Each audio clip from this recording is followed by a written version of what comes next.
Halo, selamat malam. Anda menyaksikan Visi Negarawan bersama saya Zaki Arfan. Tentunya kami akan menghadirkan berbagai informasi untuk Anda terkait dengan apa yang terjadi dengan kondisi negeri kita saat ini. Dan pemirsa, mari kita menjauh sejenak dari hiruk-pikuk politik, menjauh dari bermacam polemik. Dengan Pancasila dan konstitusi sebagai referensi, kita akan berdiskusi untuk perbaikan negeri. Membahas beragam isu kebangsaan, bukan kepentingan pribadi, kelompok atau golongan. Visi Negarawan, program talk show yang mewadahi gagasan luar biasa, duduk bersama untuk memecahkan berbagai persoalan bangsa. Dan apa tema diskusi kita pada pekan kali ini? Kita akan lihat rangkumannya selengkapnya.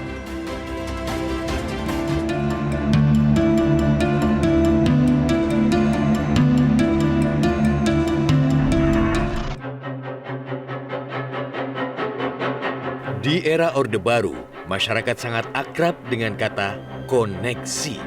Saat itu praktek nepotisme marak terjadi. Koneksi menjadi privilege agar mudah memenangi kompetisi. Ingin mudah mendapat kerja, harus punya koneksi. Ingin mudah naik pangkat, harus punya koneksi. Ingin mudah mendapat proyek, harus punya koneksi. Koneksi membuat yang susah menjadi mudah. Namun nepotisme merusak tatanan sosial dan tatanan bernegara. Nepotisme bertentangan dengan semangat kesetaraan dan keadilan yang diusung Pancasila. Itulah mengapa pemberantasan nepotisme menjadi amanat reformasi. Namun 25 tahun pasca reformasi, sepertinya nepotisme tak lagi dimusuhi atau daya rusak nepotisme tak lagi dipahami. Padahal nepotisme adalah musuh demokrasi. Akibat nepotisme, demokrasi tereduksi. Data Ekonomis Intelijen Unit menunjukkan, selama satu dasawarsa terakhir hingga tahun 2022, stagnasi demokrasi tengah terjadi di negeri ini. Status demokrasi Indonesia secara global merosot ke peringkat 54 dan masuk sebagai negara dengan kategori demokrasi cacat. Itu data tahun lalu.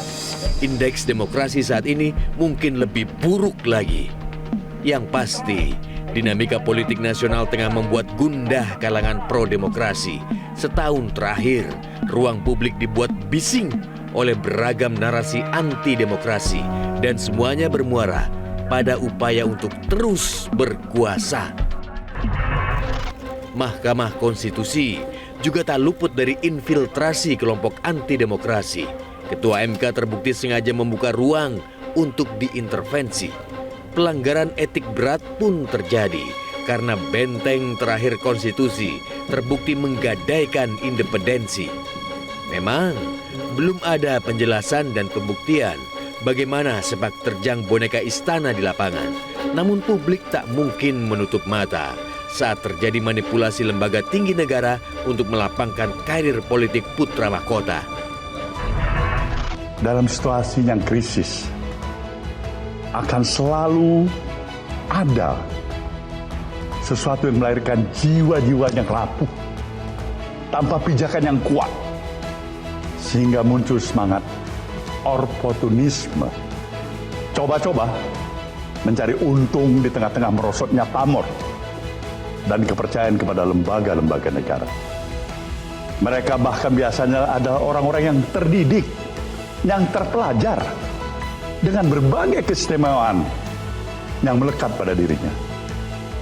Bukannya menyororkan jiwa dan raganya untuk kemaslahatan publik, mereka malah menggadaikan kemaslahatan publik untuk keselamatan jiwa dan raganya seorang. Kepakaran dan saluran yang dimilikinya dalam kehidupan bernegara memberikannya dua pilihan. Pertama, menyelamatkan. Dan yang kedua, memanfaatkan. Sayang 1000 kali sayang. Pilihan pertama adalah jalan sunyi, yang jarang diambil sebagai pilihan pertama dan tentunya yang utama. Yang kedua adalah jalan yang gemerlap, penuh keistimewaan. Disinilah janji-janji kejayaan sebagai pribadi dihelatkan.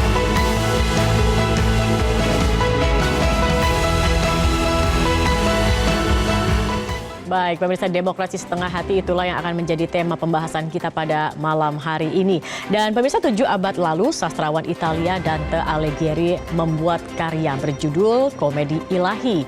Jika Dante masih hidup dan tinggal di Indonesia saat ini, mungkin Dante akan membuat karya baru berjudul Dagelan Kekuasaan. Demi mempertahankan kekuasaan, ada proses yang harus dipaksakan. Hasilnya, lembaga negara jadi cemoohan. Peraturan jadi komoditi pesanan yang akibatnya terus menuai gugatan. Salah satu ketua MK pernah berkata, hukum tanpa demokrasi dapat menjerumuskan negara menjadi hanya berkutat pada aspek legal formal, tetapi menihilkan aspirasi publik. Negara seperti ini bukan tidak mungkin beralih rupa menjadi otoriter. Apakah Indonesia tengah berproses menjadi negara otoriter? Demokrasi setengah hati akan menjadi tema diskusi malam hari ini, dan kami sudah hadirkan juga narasumber luar biasa. Sudah ada Guru Besar Politik FISIP UI Profesor Dr. Valina Singka Subekti. Selamat malam Ibu Valina, terima kasih sudah hadir. Kemudian sudah ada pemikir kebinekaan Pak Sukidi PhD. Selamat malam Pak Sukidi. Malam Mbak Zaki. Selamat datang kembali Pak Sukidi. Dan juga sudah ada budayawan Dr. Beni Susetio. Selamat malam Romo Beni, apa kabarnya? Selamat malam, kabar baik. Alhamdulillah. Kita akan berdiskusi dengan tema kita demokrasi setengah hati, tetapi kita akan ikuti dulu jeda pariwara berikut ini. Pemirsa, tetap bersama kami, Divisi Negarawan.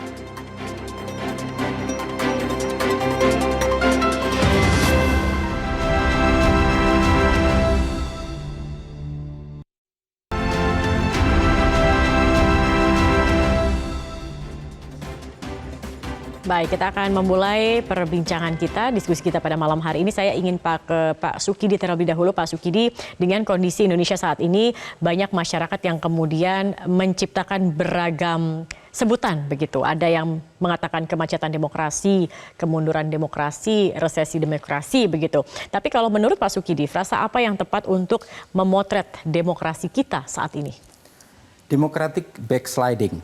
Democratic backsliding. Ya, itu menandakan satu kemerosotan demokrasi yang ditandai pertama pelemahan lembaga-lembaga hukum, dan yang kedua pembatasan hak sipil dan hak politik, dan yang ketiga terutama terkait dengan institusi-institusi demokrasi itu mengalami pelemahan. Pertama, pelemahan institusi-institusi demokrasi ini terlihat pada bagaimana demokrasi kita itu ditelikung melalui jalur hukum. Jadi kalau dulu demokrasi itu mengalami crackdown, itu melalui kudeta militer, melalui jalan kekerasan, sekarang melalui instrumen hukum. Hukum dimanipulasi demi kepentingan segelintir orang. Ini lebih berbahaya dari agresi militer? Ini lebih berbahaya. Lebih berbahaya karena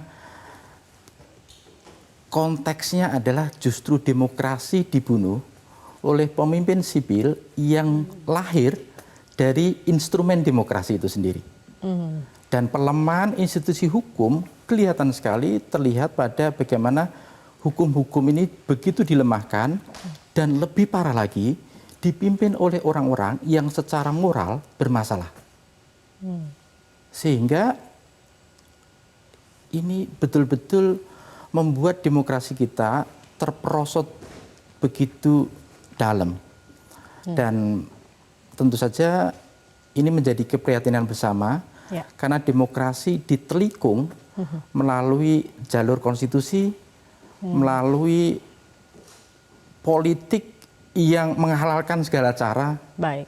Dan juga mengabaikan etika. Ada dua cara terbaik untuk mengembalikan situasi ini. Yang dirumuskan secara brilian oleh dua profesor di Harvard, yaitu adalah Profesor Daniel dan Zerwinski, yang menulis tentang How Democracies Die. Dua instrumen ini penting sekali karena instrumen ini justru tidak tertulis. Apa itu, Pak? Yaitu adalah mutual toleration, yang kedua institutional forbearance. Pertama, toleransi timbal balik. Baik. Yaitulah dengan memberikan toleransi kepada mereka yang berbeda politik, pesaing politik, Baik. untuk Oke. eksis, untuk kompetisi demi kekuasaan, dan juga untuk memerintah. Oke. Jadi mutual toleration itu menjadi syarat agar demokrasi kembali tegak. Oke. Yang kedua adalah ada kehendak untuk menahan diri, Oke. bersikap sabar, Baik. agar institusi-institusi negara itu tidak intervensi Baik. institusi lain demi kepentingan golongannya. Oke, baik. Karena Jadi- itu kesadaran untuk menahan diri agar tidak melakukan intervensi terhadap lembaga hukum, lembaga-lembaga lain itu menjadi syarat penting agar demokrasi bisa tegak. Oke, jadi dua instrumen ini bisa kemudian mengembalikan demokrasi gitu ya ke apa yang kemudian menjadi demokrasi itu sesungguhnya begitu ya Pak Sukidi. Baik, saya akan melihat dulu begitu ya. Kita akan melihat dulu bersama ada jajak pendapat sederhana yang kami lakukan di media sosial dengan pertanyaan, Anda percaya ada upaya rekayasa hasil Pilpres atau Pileg 2024? Hasilnya 75% mayoritas responden percaya ada upaya rekayasa hasil Pilpres dan Pileg 2024. Nah, kalau kita melihat juga begitu, Romo Beni kemarin di rapat dengan Komisi 1 begitu ya, netralitas TNI dipertanyakan, bahkan sudah dibentuk panja netralitas TNI. Dan saat penetapan nomor urut juga kecurangan ini menjadi sorotan. Menko Polhukam juga mendapat laporan dugaan kecurangan di 5 provinsi terkait dengan pemilu ini. Kemarin yang terbaru juga viral, ada ASN yang curhat, sudah ada pengarahan begitu untuk memilih salah satu pasangan calon. Kalau kita melihat kepercayaan adalah rasa, bagaimana kemudian untuk mengembalikan kepercayaan publik, Romo? Ya, trust itu kan menjadi harusnya kan menjadi acuan ya dalam segala hal. Tetapi trust itu harus muncul dari kehendak baik yang disebut para pemimpin yang top leadernya. Kalau top leadernya itu penyelenggara negara itu memang antara kata dan perbuatan satu, antara panggung depan dan belakang satu, itu nggak masalah. Persoalan sekarang orang kehilangan trust itu. Karena antara kata dan perbuatan selalu berbeda. Ya. Apa yang dikatakan tidak konsisten dengan yang dilakukan. Jadi masyarakat itu kan punya mata hati kan. Ya. Lah mata hati masyarakat itu melihat sekarang itu ada kontradiksi dan inkonsisten. Dan konsisten itu kan sudah terus-menerus dijalankan dengan menggunakan semacam instrumen yang dikatakan oleh Mas Sukidi, instrumen yaitu penyelenggara negara, alat kekuasaan, dan instrumen itu kan masif. Dia mengatakan netral, tetapi di lapangan tidak netral. Jadi inilah kontradiksi. Lah, apa yang menarik, yang dikatakan Yusuf Kalla itu menarik sekali. Kalau pemimpin top manajernya, dalam arti pemimpin negaranya itu bersikap netral, dia mengatakan contoh Ibu Megawati. Dia bagaimana negarawan, di mana dia yang dikatakan oleh Mas Sukidi, dia tidak cawe-cawe. Dia menahan diri untuk tidak berintervensi. Maka jika mengatakan andai kata waktu itu Megawati menggunakan kekuatannya, pasti menang. Tetapi mengapa dia bisa kalah?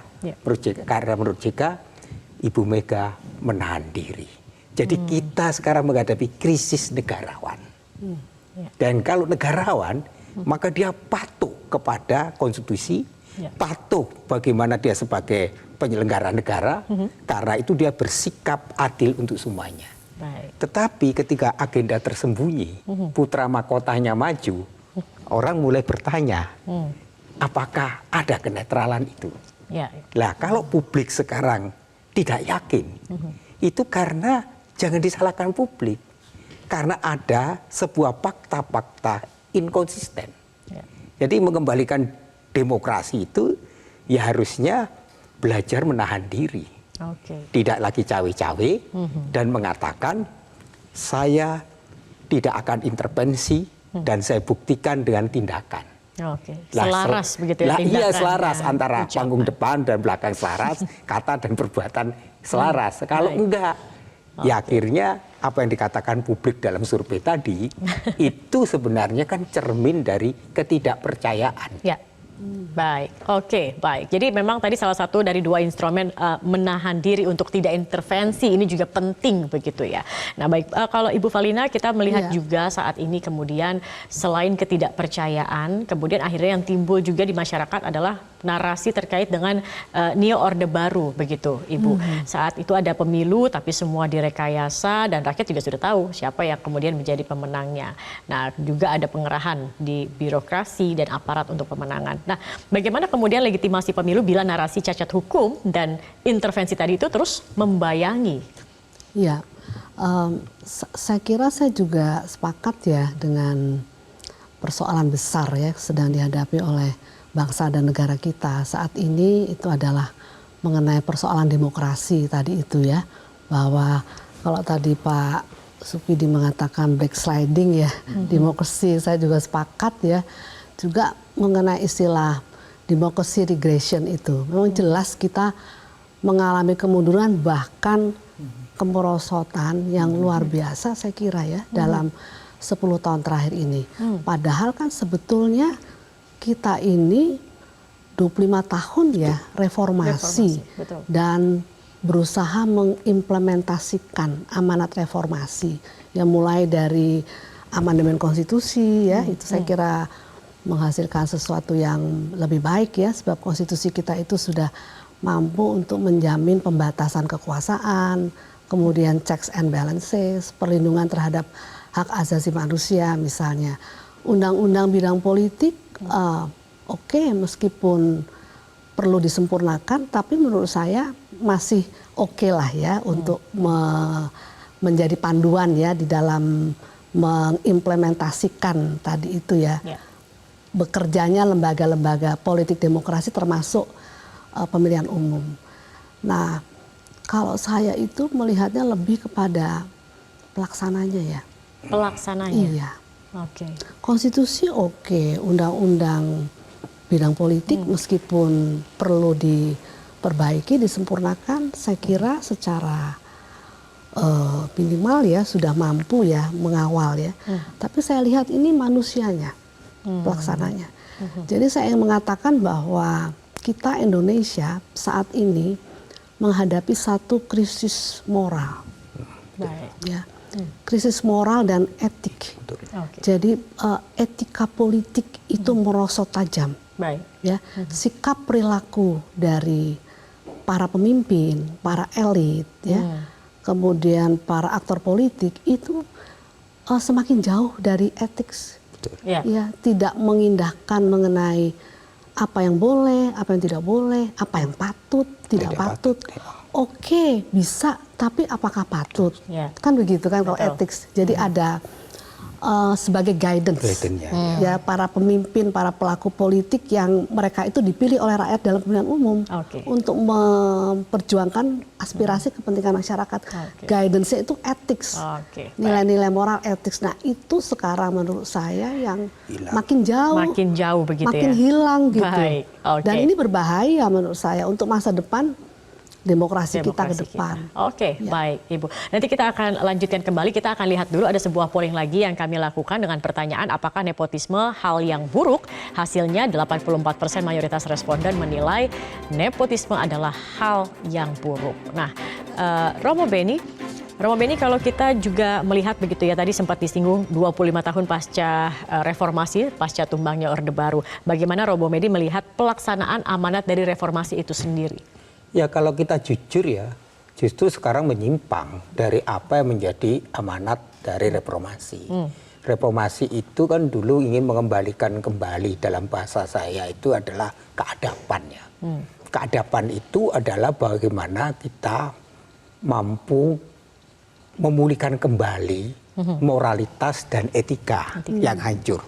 Karena dulu ada penyalahgunakan wewenang dengan korupsi, nepotisme, KKN, dengan menggunakan instrumen kekuasaan.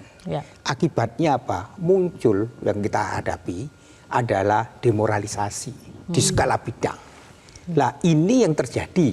Lah sekarang kita melihat kok perkembangannya tidak semakin baik tapi semakin memburuk. Jadi kita selalu hanya berkata aturan. Aturan boleh dan tidak.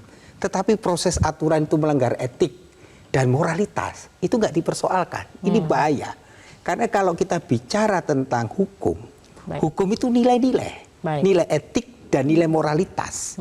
Tetapi di sini enggak, hukum hanya dilihat, loh, ini kan aturannya boleh. Hitam dan putih Hitam saja. dan ya itu yang bahayanya. Dan Baik. ketika elit politik menonton ini yang menurut saya apa yang dikatakan Ibu Nurcholish Madjid itu betul sekali. Oke.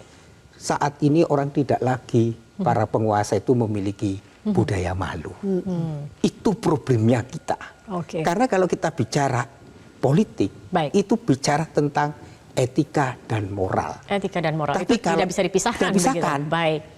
Baik. Gitu. Baik, nanti kita lanjutkan kembali karena kita harus lihat juga ini kembali Romo Beni ada jejak pendapat lainnya yang kami lakukan. Apakah Anda khawatir dengan manuver politik penguasa? Hasilnya 87% mayoritas Ini juga. responden mengaku khawatir dengan manuver politik penguasa begitu. Nah, ini Pak Sukidi, negarawan Inggris, Lord Acton mengendalilkan kekuasaan cenderung korup dan kekuasaan mutlak dipastikan korup begitu. Kita sudah memagari kekuasaan dengan masa jabatan, tapi sepertinya kok masih juga belum cukup kuat ini. Ternyata masih ada celah-celah juga yang masih bisa kemudian diambil begitu. Karena kekuasaan itu diceraikan dari apa yang Ibu Valina dan Romo Beni sebut sebagai etika dan moralitas. Saya kira itu penanda utama di balik perkembangan praktek kekuasaan yang brutal pada Indonesia hari-hari ini. Untuk pertama kali terjadi dalam sejarah Indonesia modern bahwa kekuasaan itu diceraikan dari etika, moral, dan nilai luhur bangsa ini. Efeknya adalah kekuasaan menjadi dan beroperasi sepenuhnya dalam domain pengkhianatan, domain kemunafikan, dan domain kelicikan. Apa yang oleh Romo Beni sebut sebagai ketidaksesuaian antara yang diucapkan dan yang dilakukan, itu persis apa yang oleh Machiavelli berikan saran kepada sang pangeran. To be hypocrite and to be liar. Menjadi hipokrit dan menjadi pembohong. Dan sekarang pembohong dan hipokrit itu menjadi nomenklatur, menjadi praktek yang umum di kalangan politisi kita. Dan itulah sebabnya saya selalu mengucapkan bahwa yang terjadi sekarang itu adalah politik Machiavelli. Politik pertama yang disandarkan pada pengkhianatan, kelicikan, dan kemunafikan. Yang kedua, kebiasaan untuk berbohong. Seolah-olah apa yang dikatakan dan apa yang dilakukan itu dua hal yang berbeda. Seolah rakyat tidak berhak mendapatkan apa yang diucapkan. Nah, karena itu ini alarm yang begitu mengkhawatirkan dalam kehidupan demokrasi, karena terutama kebohongan dan kemunafikan itu menjadi penanda utama dalam politik kekuasaan yang begitu brutal itu sendiri. Dan tidak malu juga untuk mempertontonkan hal seperti itu. Tapi dilegalkan. Ikut dengan survei-survei. Baik. Kalau Bu Valina, singkat saja Bu Valina, kalau tadi kita berbicara panja netralitas dibentuk begitu ya, ada panja netralitas Polri yang diusulkan, TNI sudah dibentuk begitu. Apakah dinamika politik saat ini akan berdampak positif pada demokrasi atau hanya permainan narasi elit saja semata? Ya, saya ini sebetulnya ingin menggarisbawahi hasil survei ya dari Metro ya. Ini saya kira sesuatu yang menggembirakan ya. Ini memperlihatkan bahwa sebetulnya masyarakat kita itu sudah cerdas secara politik. Mereka aware ya. Mereka mengetahui apa sesungguhnya sedang berlangsung. Jadi artinya ini satu modal sosial yang bagus ya untuk kita menuju pemilu 2024. Jadi ini boleh katakan sebagai voters yang cerdas. Itu kan voters yang rasional ya. Meskipun perilaku memilih masyarakat itu kan tidak bisa serasional mungkin ya. Faktor-faktor yang bersifat sosiologis ya, psikologis, kultural, bahkan kalau ekonomi kan wani piro itu kan sekarang, nah itu kan juga akan mempengaruhi ya perilaku memilih. Tapi saya gembira ini dengan hasil survei ini. Jadi ini sesuatu yang menjanjikan. Artinya apa? Sikap perilaku elit yang tadi itu dikatakan elitis ya, kemudian tidak etis ya, tidak bermoral dan sebagainya tadi itu, ini kontradiktif ya Dengan apa yang kemudian dengan dilihat apa yang masyarakat? diperlihatkan oleh masyarakat kita yang tadi dikatakan Oke, itu. berarti masih ada harapan masyarakat bisa memilih dengan cerdas sosok pemimpin yang memiliki sisi negarawan seperti Ya. itu. Ibu, nanti kita lanjutkan kembali, Romo dan juga Pak Sukidi. Kita akan ikuti dulu headline news pukul 22 waktu Indonesia Barat. Sesaat lagi tetap bersama kami di Visi Negarawan.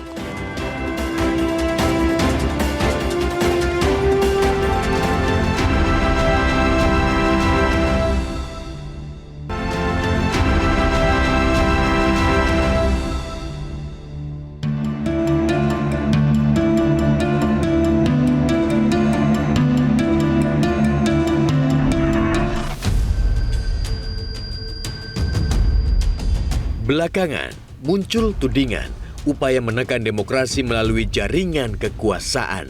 Ada klaim intimidasi terhadap mereka yang gencar mengkritisi. Muncul pula narasi intervensi terhadap kelompok politik yang kini sudah pecah kongsi. Menjelang pesta demokrasi, netralitas jadi jargon yang kerap muncul dalam seremoni dan orasi. Namun mulai banyak warga yang meragukan komitmen netralitas penyelenggara negara.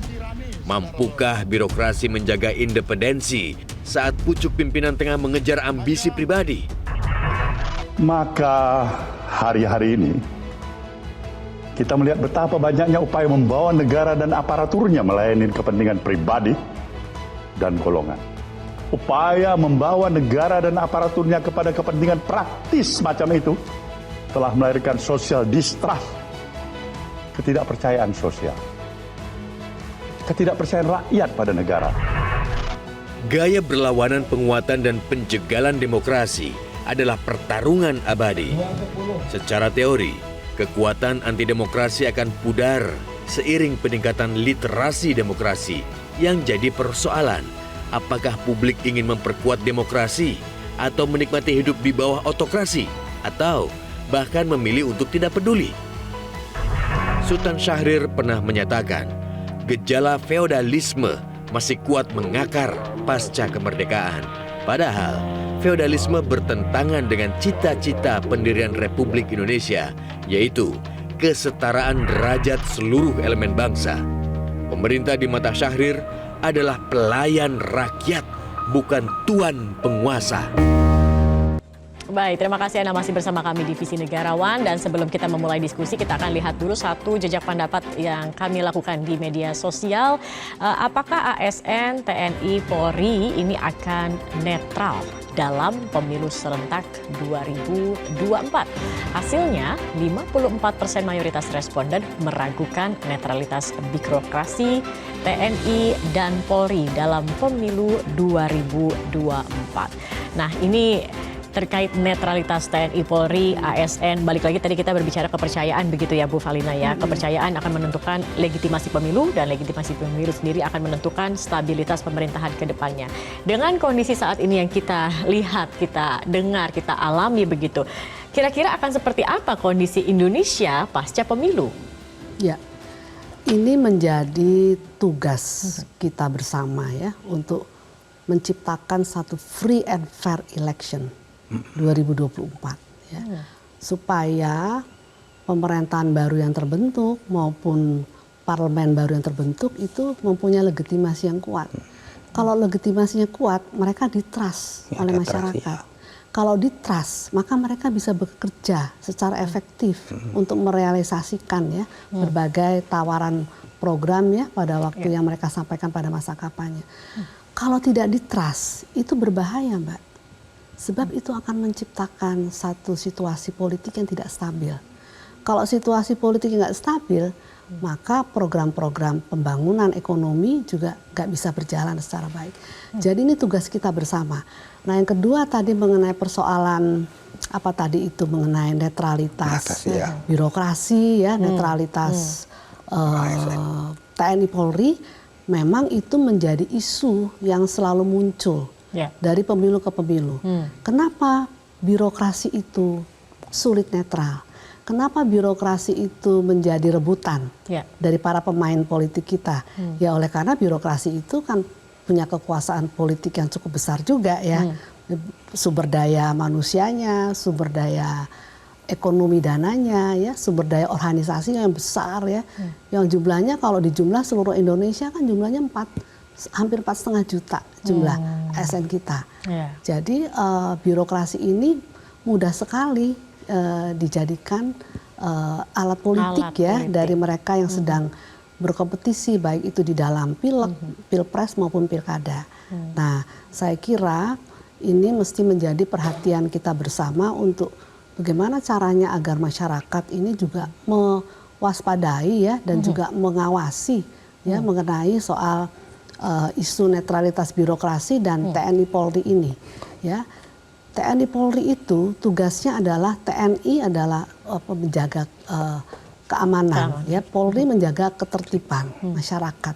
Jadi peran mereka memang dibutuhkan untuk free and fair election itu, tapi tidak masuk ke dalam substansinya. Jadi nggak cawe-cawe masuk ke dalam. Mereka tuh di luar, gitu ya, untuk menciptakan suasana yang kondusif supaya pemilu kita ini benar-benar aman, tertib, dan damai. Gitu. Jadi partisipasi masyarakat itu juga sangat penting, begitu ya, untuk ikut juga mengawasi, begitu ya. Baik. Nah, Romo Beni, kalau kita melihat juga tadi dikatakan setiap pemilu itu terkait netralitas ini selalu muncul narasinya. Nah, kemudian juga narasi kecurangan terstruktur, sistematis dan juga masif ini juga kerap muncul ketika pemilu akan berlangsung. Nah, kemudian apakah ada indikasi di 2024 ini sejarah akan terulang kembali terkait dengan hal ini?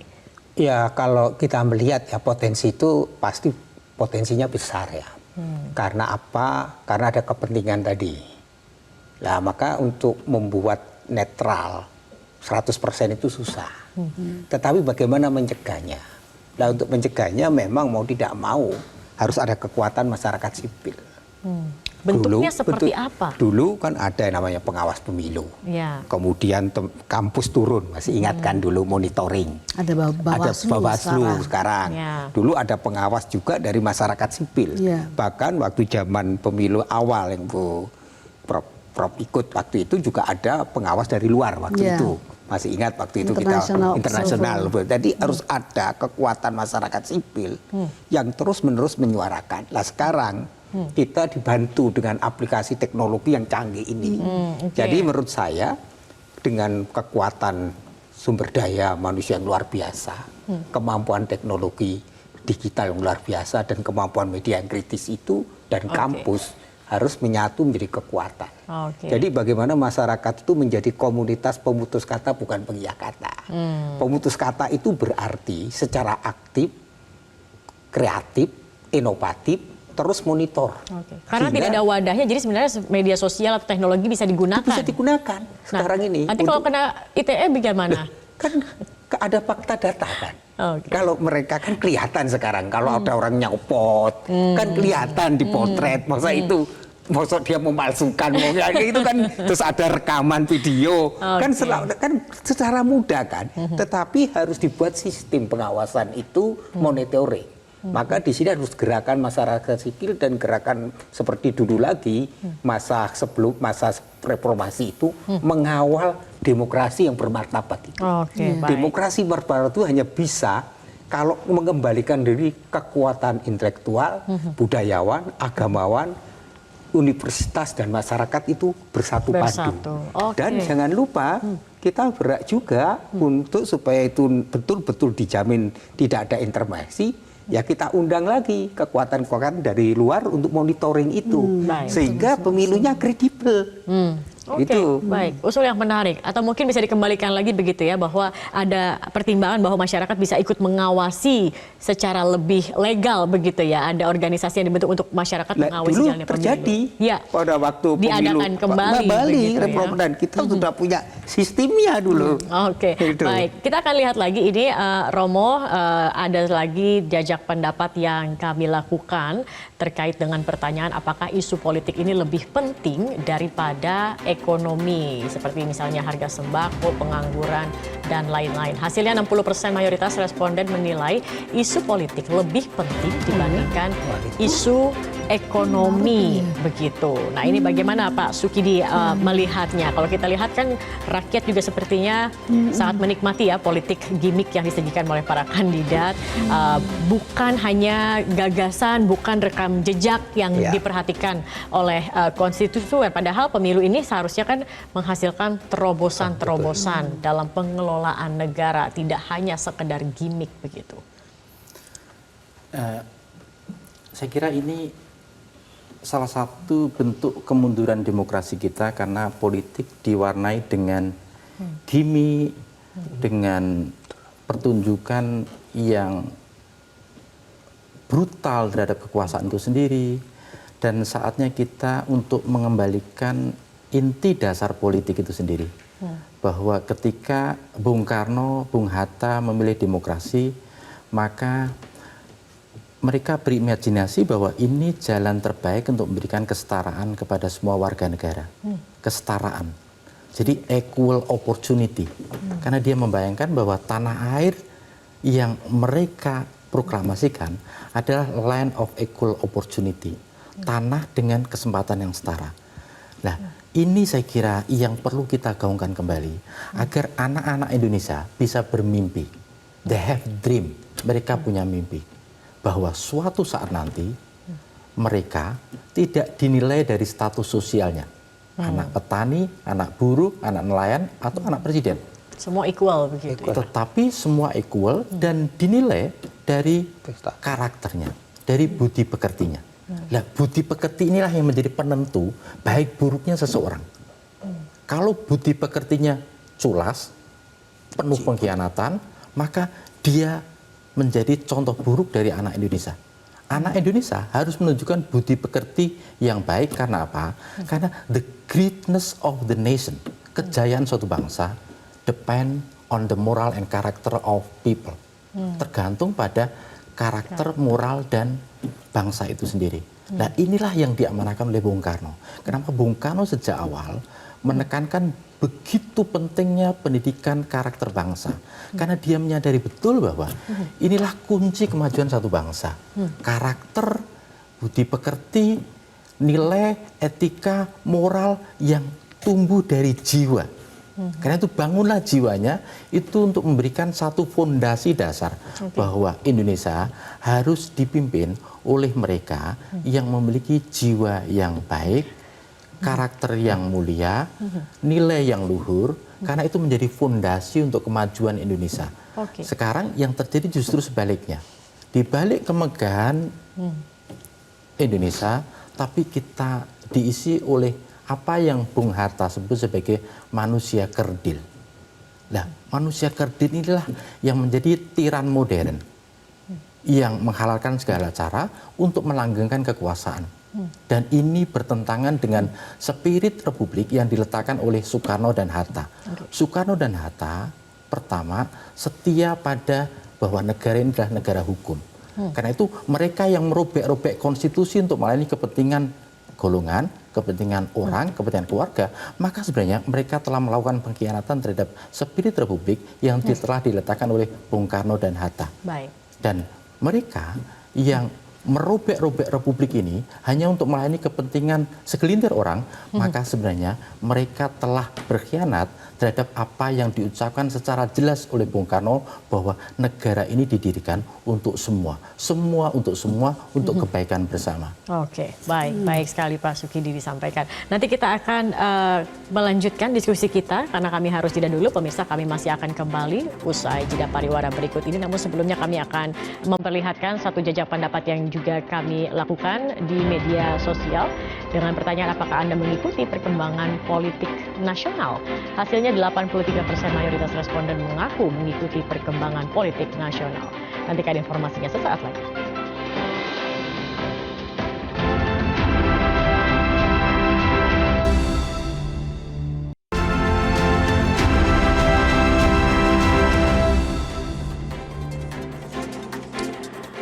Baik, pemirsa, ilmuwan politik asal Amerika Serikat Robert Dahl menyatakan kapitalisme akan melahirkan ketidaksetaraan ekonomi yang akhirnya mengakibatkan ketidaksetaraan sumber daya politik dan kualitas demokrasi. Nah, kita sudah di penghujung acara, begitu. Saya ingin mulai dari Romo Beni terlebih dahulu terkait dengan tema kita demokrasi setengah hati. Tadi sudah ada beberapa kata kunci, begitu, ada kesetaraan, ada pembangunan karakter, begitu ya. Saat ini sedang menghadapi krisis moral dan etik. Nah, ini bagaimana kemudian kita bisa mengembalikan lagi. Tadi sudah ada beberapa sebenarnya yang disebutkan bagaimana mengembalikan demokrasi Indonesia, begitu. Tetapi kemudian demokrasi yang disertai dengan memiliki pemimpin yang negarawan, begitu, Romo. Ini bagaimana? Ya, sekarang ini saatnya lah kita harus mengembalikan kembali martabat demokrasi. Demokrasi yang bermartabat itu kan demokrasi yang dijiwai oleh nilai Pancasila. Nilai ketuhanan, kemanusiaan, persatuan, kerakyatan, dan keadilan. Kalau kita mengingkari nilai itu, berarti demokrasi kita itu tanpa adab. Maka untuk mencegahnya, kita harus mengembalikan kembali satu kesadaran bahwa demokrasi kita harus diselamatkan. Cara menyelamatkan gimana? Masyarakat harus aktif dan masyarakat dengan caranya membangun satu budaya yang disebut pemutus kata, bukan pengiyak kata. Maka budaya pemutus kata itu menjadi gerakan, baik dalam hal pengawasannya, baik dalam keterlibatan pendidikan politiknya, baik juga membangun kesadaran tentang kita menagih para pemimpin kita agar mereka itu memiliki program, visi, misi, adu gagasan. Maka bukan adu gimmick sekarang, adu gagasan. Dan gagasan itu harusnya mampu untuk visi menjelaskan tentang bagaimana sih visi pendidikan Indonesia ke depan menghadapi era kebohongan ini, menghadapi era persaingan global, geostrategis dan geopolitik saat ini yang dunia yang tidak menentu, tapi bagaimana mewujudkan sila kelima keadilan sosial ini. Jadi gagasan-gagasan itu yang harus kita tagih, sehingga pemimpin yang negarawan itu yang mengatasi. Maka saya meminjam filsuf Walter Benjamin mengatakan, ketika politik hanya dimensi manusiawi, maka dia tidak bisa mengatasi dirinya dan kelekatannya. Maka politik akhirnya kehilangan jati dirinya. Maka berpolitik itu menurut dia tidak cukup dimensi manusia, dimensi ilahi. Apa? Yaitu ketaatan kepada etik dan kepatuhan. Sesuatu yang tidak etik dan tidak patuh dan mengingkari itu, maka politik kehilangan jati dirinya. Oke, luar biasa. Baik, Ibu Valina mungkin ingin menambahkan? Saya kira sependapat ya. Kita mesti mengembalikan demokrasi kita menjadi demokrasi yang bermartabat ya, beradab gitu ya. Ya. Tentu kan ini memerlukan satu proses ya. Jadi saya kira kita perlu membangun kembali budaya politik kita. Budaya politik yang lebih beradab ya. Budaya politik yang lebih beradab itu adalah budaya politik yang mengacu kepada nilai-nilai kebaikan ya. Kalau adab itu kan akhlak ya. Kalau dalam ajaran agama Islam itu kan akhlakul karimah gitu ya. Jadi budaya politik kita itu mesti mengacu pada nilai-nilai agama ya, maupun nilai-nilai kepatutan yang itu menjadi norma-norma sosial ya, yang kita sepakati bersama, apa yang benar, apa yang tidak benar, apa yang baik, yang tidak baik, apa yang patut, tidak patut. Nah, itu mesti dilakukan secara sistematis ya, terorganisir, kemudian berkelanjutan. Nah, itu kan salah satunya melalui pendidikan politik tadi itu. Pendidikan politik menjadi salah satu solusi, itu pertama ya. Yang kedua saya kira juga mengenai partai politik kita. Nah, ini juga perlu menjadi perhatian. Partai politik kita itu mesti harus direformasi ya, supaya tumbuh menjadi partai politik yang modern dan kuat gitu. Caranya bagaimana? Salah satunya menurut saya adalah melalui political financing itu. Ya. Jadi antara lain misalnya pendanaan partai politik itu oleh negara. Iya. Gitu. Sehingga partai politik itu tidak lagi berpikir mengenai bagaimana caranya mencari dana untuk menghidupi partai. Waktu saya bicara dengan Pak Imam Presiden PKS ya, waktu beliau mengatakan bahwa minimal 1 tahun partai itu butuh 500 miliar sampai 1 triliun. Jadi katakanlah kalau kita punya 10 partai dapat kursi di parlemen, satu partai 1 sampai 2 triliun.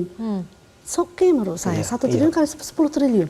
Daripada APBN kita yang 2.000 triliun itu dikorup 30%. Lebih baik partai didanai oleh negara, tapi mesti political financing itu disertai dengan sistem pengelolaannya, transparansi, akuntabilitas. Ada pertanggungjawabannya. Dengan cara begini menurut saya partai kita itu menjadi partai yang kuat, yang modern, yang mandiri, diharapkan juga dapat menurunkan angka korupsi begitu ya. Dan fokus pada misalnya pendidikan politik, pendidikan demokrasi, kaderisasi, mempersiapkan kader-kader bangsa yang terbaik, kemudian mereka dipromosikan untuk masuk ke segenap jabatan-jabatan publik strategis, yang ujungnya itu akan menguntungkan kita semua. Sebab mereka itu yang duduk di dalam jabatan-jabatan publik itu bekerja kan untuk merumuskan regulasi, membuat kebijakan, ya, yang itu tentu harusnya yang sesuai dengan kepentingan masyarakat banyak. Dan itu ujung-ujungnya juga untuk kesejahteraan masyarakat Indonesia juga. Dan satu lagi Mbak, kesenjangan sosial itu mesti di kesetaraan ekonomi itu. Kita kan terlalu gapnya terlalu besar begitu ya. Terakhir Pak Sukidi. Pertama, saya teringat pada pesan Ben Anderson, seorang Indonesianis yang bisa kembali ke Indonesia tahun 99 setelah lama dilarang untuk berkunjung ke Indonesia. Ben Anderson menggelorakan apa yang ia sebut sebagai long life shame. Rasa malu selamanya terhadap berbagai penyimpangan moral yang dilakukan atas nama negara. Penyelenggara negara yang akhirnya berujung pada korupsi, kolusi, nepotisme, itu harus segera diakhiri dengan menumbuhkan budaya untuk malu selamanya. Karena itu sikap malu ini penting sekali ditumbuhkan agar kita menjadi bangsa yang tidak permisif terhadap berbagai penyimpangan moral. Itu pertama. Yang kedua adalah menjahit kembali kekuasaan yang berdiri tegak di atas etika Pancasila, nilai luhur bangsa, dan moralitas bangsa ini. Karena tanpa itu kita melihat bagaimana kekuasaan dan politik itu beroperasi secara brutal, menggunakan instrumen hukum, menggunakan money politik, menggunakan kekuasaan. Itu potret politik yang Machiavellian, yang menghalalkan segala cara demi kemenangan itu sendiri. Karena itu berhentilah melakukan itu semua dan kembali untuk meletakkan kekuasaan dalam bingkai etika Pancasila, nilai luhur bangsa ini. Dan yang ketiga adalah terkait dengan Ibu Valina sampaikan tadi, untuk mengatasi ketimpangan yang terus naik, maka kita perlu menggelorakan spirit kesetaraan itu sendiri. Kesetaraan bukan hanya di bidang politik, terutama kesetaraan di bidang ekonomi. Kenapa? Karena inilah impian dari para pendiri bangsa, terutama Bung Karno. Bung Karno memberikan impian tentang kesejahteraan bersama. Itu mengandaikan bahwa dia menginginkan seluruh rakyat Indonesia ini sejahtera bersama. Bukan sejahtera yang dinikmati oleh segelintir orang, tapi kesejahteraan menjadi milik bersama. Karena itu demokrasi itu harus berujung pada perwujudan kesejahteraan bagi seluruh rakyat Indonesia. Itulah impian Indonesia yang diletakkan oleh Bung Karno, Bung Hatta, dan para pendiri bangsa lain. Dan semoga itu bukan hanya impian, tetapi juga bisa terwujud gitu. Kita harapkan juga dalam pemilu kali ini masyarakat benar-benar bisa lebih cerdas, ikut berpartisipasi, karena di tangan mereka lah kita bisa menentukan juga siapa yang kemudian akan menentukan siapa yang akan memimpin negara ini dalam 5 tahun ke depan dan seterusnya seperti itu. Baik, terima kasih banyak Romo Beni, terima kasih banyak Ibu Valina dan juga Pak Sukidi sudah berdiskusi malam hari ini. Sayangnya durasi kita sudah habis dan pemirsa demikianlah perbincangan kami dalam Visi Negarawan. Saya Zaki Arfan mewakili teman-teman yang bertugas mengucapkan terima kasih atas kebersamaan Anda. Kita jumpa lagi pada Jumat pekan depan. Selamat malam dan sampai jumpa.